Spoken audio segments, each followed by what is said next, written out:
오늘 성도의 삶이라는 제목으로 말씀 전하겠습니다. 고린도전서 16장 1절에서 12절은 크게 세 부분으로 나눠져 있습니다.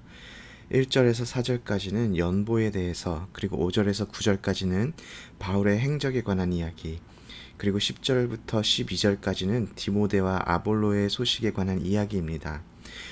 오늘 우리는 이 중에서 앞에 두 부분에 관해서 좀 자세히 살펴보기를 원합니다. 고린도 교회 성도들에게 갈라디아 교회들에게 명한 것 같이 너희도 연보에 관하여 하라라는 사도 바울의 명령으로 오늘 본문이 시작됩니다.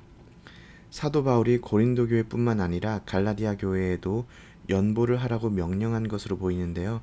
그 방법에 대해서는 2절에서 설명하고 있습니다. 초대교회에서 매주 첫날에 성찬식으로 모이면서 예배를 드렸습니다. 즉 그날에 각 사람마다 수입에 따라서 모아두라고 사도 바울이 말을 합니다. 갑자기 왜 연보에 관한 이야기를 했을까요? 사도 바울이 여정 중에 돈이 필요했을까요? 그러기에는 사도 바울이 이미 고린도전서 9장에서 복음을 전하기 위해 생계를 지원받는 권리를 누리지 않겠다고 선포했습니다. 그런데 왜 사도 바울은 연보 이야기를 꺼냈을까요? 고린도 교회나 갈라디아 교회가 연보를 해야 했던 이유는 바로 예루살렘에 있는 교회 때문이었습니다.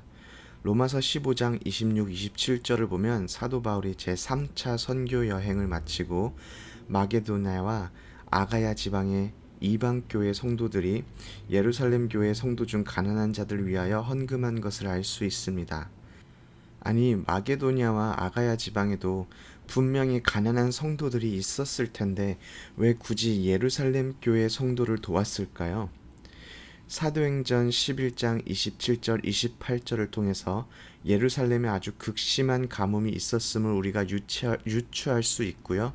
또한 예루살렘에 있는 교회들은 박해로 어려움과 핍박을 받고 있었습니다. 그리고 교회에서 공동으로 재산을 사용했던 것이 무리가 되었다라고 이야기하는 학자들도 있습니다. 예루살렘을 돕기 위한 연보에 사도 바울은 가격을 정해놓지 않았습니다. 11조처럼 10분의 1을 드려라 라는 말도 없습니다. 단지 너희 각 사람이 수입에 따라 라는 말로 물질이 많은 사람들은 마음에 감동이 있으면 많이 돕고 또 물질이 적은 사람들은 그에 맞춰서 도우라고 하고 있습니다.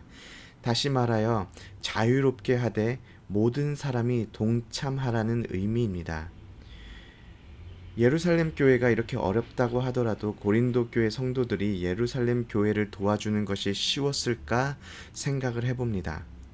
가끔 저에게 물질적인 후원이 들어오면 항상은 아니지만 귀하게 받은 것 남을 도와주자라는 생각에 생활이 저보다 어려운 친구나 후배 전도사들을 도와주곤 합니다.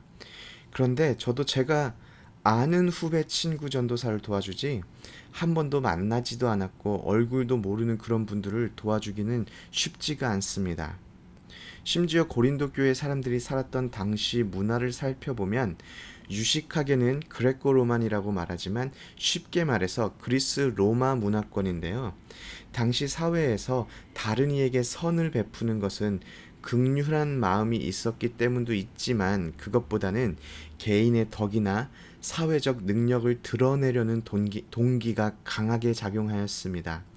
부유한 사람이 자신의 덕과 능력을 과시하기 위해 가난한 이들에게 도움을 베풀었고, 그러면 도움을 받은 사람들은 자신을 도와준 사람들을 사회적으로 찬사하며 명예를 높여주는 것으로 반응을 보였습니다.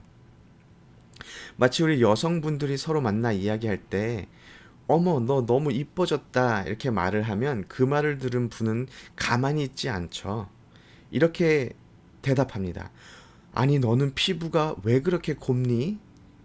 즉, 가는 칭찬이 있으면 오는 칭찬이 있어야 한다는 것입니다.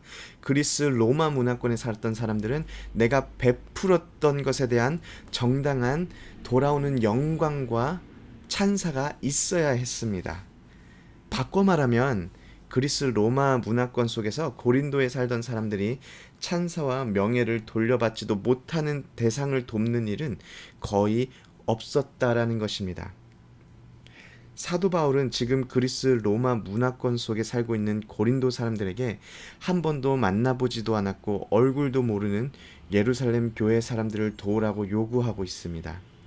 바울의 요구는 고린도 성도들이 예루살렘 성도들을 도울 때 비록 그들이 찬양받지는 않겠지만, 명예를 얻지는 않겠지만 하나님이 찬양받으시고 하나님이 영광받으시기 때문에 만난 적도 없는 사람들을 위한 선행을 요구하고 있습니다. 우리는 우리 주변에 어려움을 당해 곤란한 상황에 있는 힘든 성도를 외면하지 말아야 합니다. 우리가 우리 주변에 어려움을 당한 성도를 도울 때에 하나님이 찬양받으시고 하나님이 영광받으십니다. 이것이 바로 성도가 살아가야 하는 삶의 모습이라고 생각합니다. 또 오늘 본문을 보면 사도 바울이 마게도냐를 지나가서 고린도 교회를 방문하고 그들에게 어느 정도 시간을 함께 보내기를 원한다고 이야기하고 있습니다. 그런데 거기에는 한 가지 조건이 붙습니다. 바로 7절인데요. 만일 주께서 허락하시면 이라는 조건이 붙고 있습니다. 이것이 오늘 우리가 발견할 수 있는 성도의 삶 두 번째 모습입니다. 우리는 철저하게 주님의 인도를 받으며 살아가야 합니다. 사실 사도 바울이 고린도 교회에 그냥 가서 머물러 버리면 그냥 거기 머무를 수 있는 것입니다. 하지만 사도 바울은 그렇게 살아가지 않았습니다. 사도행전 16장 6절을 보면 성령이 아시아에서 말씀을 전하지 못하게 하여 부르기아와 갈라디아 땅으로 다니며 말씀을 전하였다고 사도 바울이 고백합니다. 또 같은 16장 7절을 보면 사도 바울이 이번에는 비두니아로 가고자 하는데 예수의 영이 허락하지 아니하시는지라 라고 말을 합니다. 물론 사도 바울이 성령이 맡고 예수의 영이 허락하지 아니하는데 그것을 다 무시하고 아시아로 그리고 비두니아로 무작정 가버리면 갈 수야 있겠죠. 하나님의 계획과 사도 바울이 스스로 세운 계획이 충돌할 때 사도 바울은 자신의 생각대로 계획대로 움직일 수도 있었지만, 만약 사도 바울이 하나님의 인도를 무시하고 자신의 생각과 계획을 따라 움직였다면 하나님의 크신 구원의 역사 속에서 사도 바울은 크게 사용받지 못하였을 것입니다.